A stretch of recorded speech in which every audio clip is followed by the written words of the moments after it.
My name is Garry Milne, and I'm running for the position of City Councillor in Ward 1 in the City of Burlington. The question is, why am I seeking this job on City Council? I've lived in Burlington since 1968 when I started my career in Stelco's engineering department. After 25 years, I joined Hatch Engineering, and after another 6 years, formed my own automation design services company. I've had the opportunity of working on several extensive projects that implemented more advanced capabilities than were previously available. I can tell you that in every project across Canada, the US and the UK, the engineers held safety as the most important requirement. Also, these factory owners and engineers would never attempt to cover up the dangerous practices as we are witnessing here in the City of Burlington. I purchased a home in the Tyandaga area on Kearns Road in 1983. This property has a large ravine lot with a small creek at the edge of this property. This ravine and creek location has been a terrific area for all of the neighborhood families to play and explore nature. Initially, the creek flow was just a trickle most of the time, and even during the spring runoffs and heavy rainstorms, the water just flowed into the culvert and was gone. Then I began to notice that flooding of the properties 150 meters upstream of the Four Seasons Drive culvert was occurring with some regularity. So in 2005, I investigated the cause of this reduced drainage and found the entry end of the culvert was buried, while the discharge end was a 48-inch concrete culvert. This began a long and surprisingly disappointing experience with the City of Burlington engineering staff and councillor. They confirmed that this was the city's responsibility to keep the culverts clear for optimum drainage. A few weeks later, a backhoe arrived and excavated this accumulated soil covering the culvert. It was over 8 feet deep. The solution then was to install an 8-foot long vertical pipe down to the 48-inch culvert. So this avoided any costs of removing all of the built-up eroded soil. Several reworks of this situation have occurred over the past 9 years, all of which have resulted in increased flooding and extensive property damage to these neighboring property owners. Then, this latest failed situation was duplicated at the Forestvale Drive culvert with even more flooding and even larger property damages. Do you think anyone in the real world would implement anything that had already been shown to be a failure? Certainly no organization that I know. Back in 2008, Terry Spearn was attempting to clear the leaves and sticks from the Four Seasons Drive mini culvert when he became trapped due to the force of the fast-moving water and had to be rescued by the Burlington Fire Department.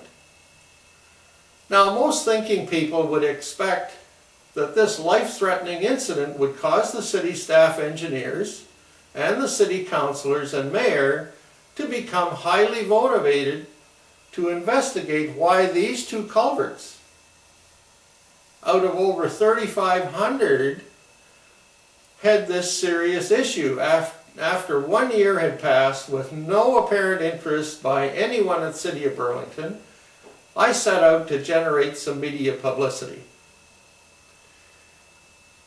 In addition, Bill Vivian, whose property overlooks the Forestvale Drive culvert, also recalls that until a few years prior to 2005, that culvert was totally unobstructed and flooding was non-existent.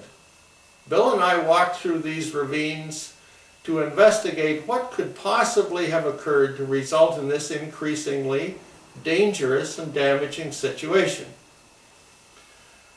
Bill and I came upon a culvert and guard within the ravine, far removed from any road traffic, and we saw that this was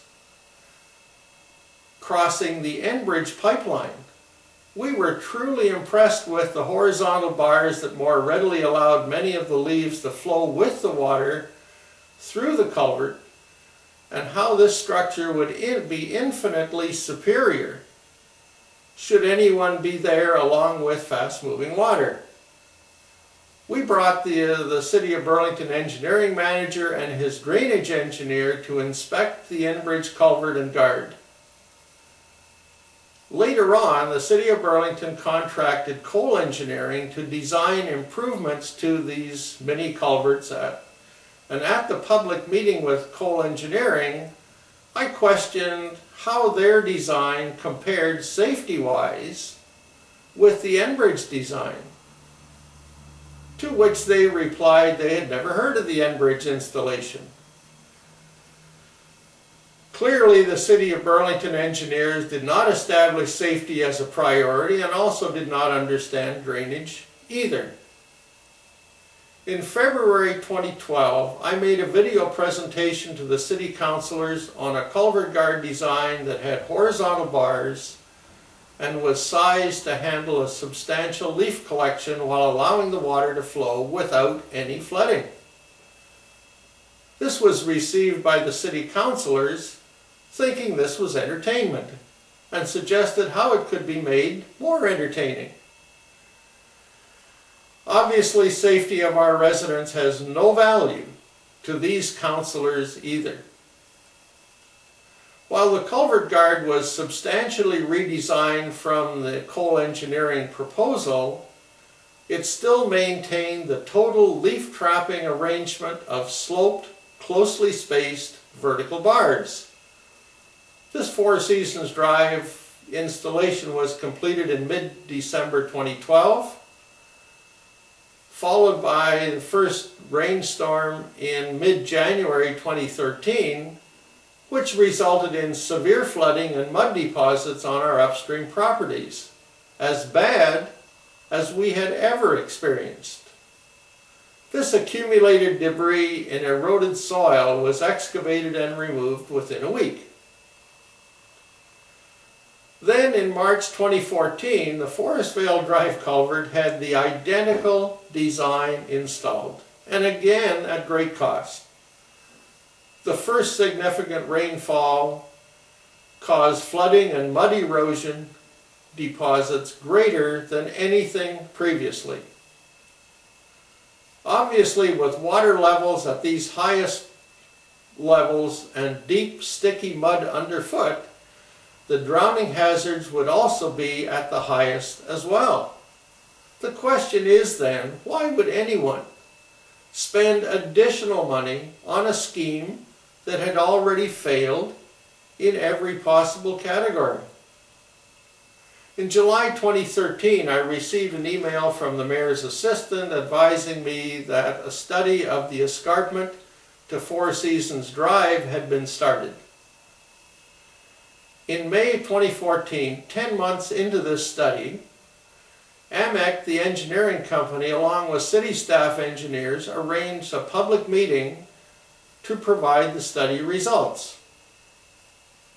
Normally, the procedure is to issue the certified study results stamped by the professional engineers prior to any public meeting. However, no such certification of results has ever been done. This presentation ignored the facts that the only erosion upstream of the Forestvale Drive culvert originated from the Gloucester Drive storm sewer discharge into the valley of soft soil. This presentation also stated that the water collected from the Kearns Road asphalt gutter was insignificant to this erosion of the soft soil and decades of decomposing leaves. But they announced the final study results would be issued at the end of 2014. well past the October election date. AMEC now have two choices to make for the certified study results. The first choice is to totally reverse themselves on pretty much everything they presented at the public meeting, which will correctly bring into question their engineering skills and integrity. The second choice is to stick with all of the bogus points that were presented at the public meeting. This too will underline their lack of engineering integrity and thus establish AMEC as unqualified for future investigative studies by anyone else. AMEC is a multinational engineering company headquartered in the UK, and personally I've had many long-term working experiences with UK engineers, both in North America as well as in the UK. These engineers are ardent practitioners of scientific, mathematical, and measurement-based designs, and their reputation of prohibiting any situation that would contravene safety standards or provide questionable design practices has earned them a good reputation.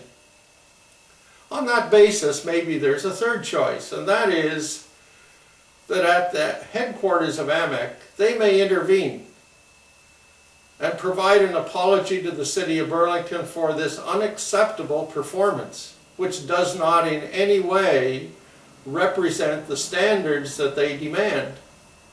And they could then offer to return all payments, withdrawing from the study, which then focuses on the future careers of these engineers involved in what can be described as a cover-up of the facts for the benefit of the City of Burlington engineers and city councillors. Okay, so back to why am I seeking this position as city councillor for Ward 1? And I will tell you, it is to root out incompetence, put an end to the repeated damage to the properties and property resale values of our neighbors, and above all, my primary mission is to eliminate the drowning hazards at these two culverts. Let's just understand, by totally eliminating flooding, this will have eliminated the drowning hazards. I can assure everyone that on my success in the municipal election in October, I will immediately move to totally eliminate the flooding at these two culverts. The question is not, why am I seeking this job on City Council, but rather, how could I not make every effort, whatever effort is required in this struggle? I don't even ever want to look back after the almost certain disaster and know that I could have stopped it. I will need plenty of help from many others to overcome the entrenched incompetence. And if many of you can support this struggle with a financial contribution or other election campaign assistance, I will be most appreciative. I will also need everyone's vote in October to make a start at putting things right.